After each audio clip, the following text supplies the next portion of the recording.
Assalamualaikum teman-teman, jumpa lagi dalam berbagi cerita buku bareng Taryono. Untuk kesempatan kali ini gue mau cerita tentang buku Anak Sersan Jadi Panglima. Ini adalah biografinya Panglima TNI Pak Hadi Cahyanto.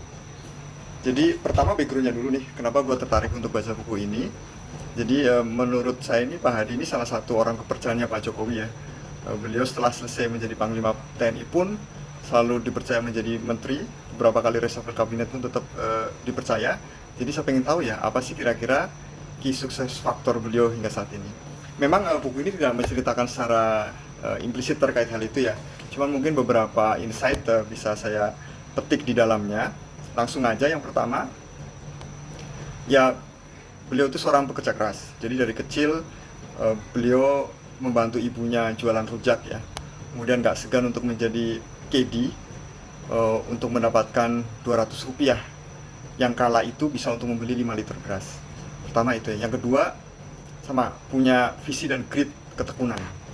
Jadi meskipun bapaknya ini menyarankan untuk masuk sekolah kejuruan, beliau bersikeras tetap untuk menjadi penerbang. Salah satu kenapa sih yang menginspirasi beliau menjadi penerbang, karena bapaknya memang kan seorang mekanik ya, seorang sersan di Lanut Abdurrahman Saleh Malang. Bapaknya itu pernah cerita tentang sosok Leo Watimena. Itu adalah seorang penerbang Indonesia handal yang berani menerbangkan pesawat ke Papua untuk menembus pasukan Belanda. Nah, cerita heroik ini begitu menginspirasi Pak Hadi waktu kecil untuk menjadi sosok penerbang juga. Mungkin ini juga menjadi salah satu insight buat kita ya, para ayah, untuk ya mungkin memberikan cerita-cerita heroik ke anak-anak kita sehingga menginspirasi mereka untuk menjadi seorang hero juga di masa depan. Yang ketiga itu mungkin ini salah satu menurut saya ini ya yang banyak diulas di buku ini adalah beliau adalah seorang Hadi ini ya, seorang yang selalu all out ketika menjalankan tugas apapun itu, dimanapun posisinya, entah itu nggak prestisius atau prestisius, beliau itu sangat all out.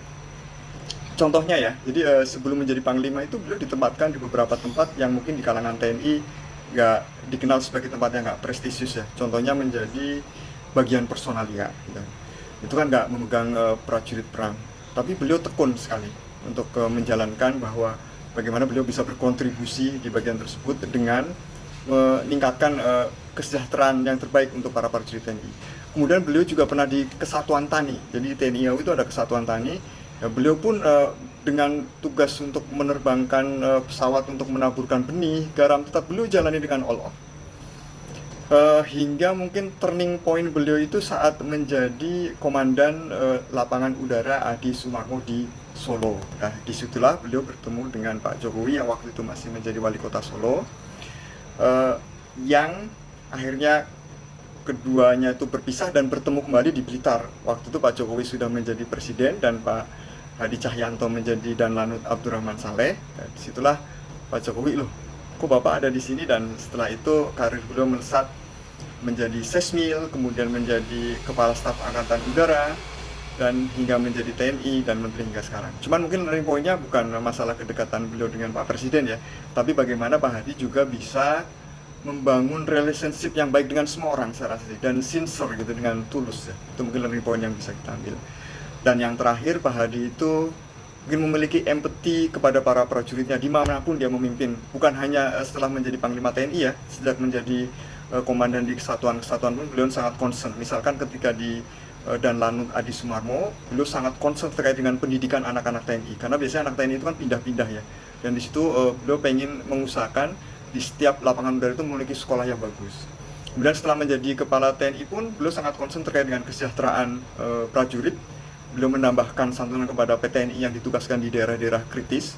Kemudian yang paling bagus memberikan sertifikasi kepada para pensiunan TNI. Karena biasanya kalau menurut Pak Hadi nih, para TNI itu kan setelah selesai pensiun menjadi security gitu kan. Tapi beliau enggak. Beliau berharap dengan adanya sertifikasi para prajurit ini bisa bertugas juga di sebuah perusahaan, misalkan di proyek-proyek BUMN dengan memiliki kompetensi-kompetensi yang bagus, misalkan di safety, kemudian peralatan-peralatan alat ukur atau alat permesinan. Itu yang beliau perjuangkan. Jadi itu beberapa hal yang menurut saya bisa diambil dari buku ini. Silahkan teman-teman kalau ada cerita lain yang juga setelah baca buku ini bisa share di kolom komen. Terima kasih, sampai jumpa di berbagi cerita selanjutnya. Bye.